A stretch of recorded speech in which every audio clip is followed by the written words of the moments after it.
Balik tayo sa mga balita na sabat ng mga otoridad ang nasa halos 2 kilogramo ng imported kush o high-grade marijuana na nagkakahalaga ng 3.1 million pesos sa isang barangay sa Antipolo City. Ang detalye ng balita sa aking report. Ng mga otoridad ang nasa 1,900 grams na imported kush o high-grade marijuana na nagkakahalaga ng 3,135,000 pesos sa Antipolo City.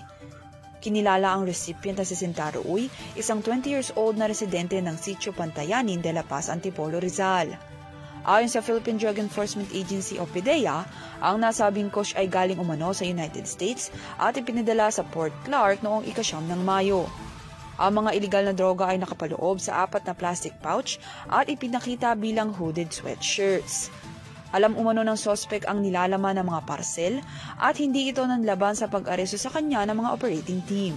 Isinagawa ang operasyon ng mga kooperatiba ng PDEA Central Luzon, Bureau of Customs Port of Clark, PDEA Special Project Team, PDEA IS, PDEA ICFAS, PDEA Calabarzon, PNP AVSEU-3 at lokal na pulisya.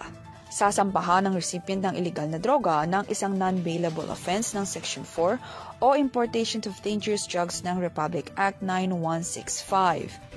Para sa URTV News, Dan Villegas sumasaludo sa bawat Pilipino.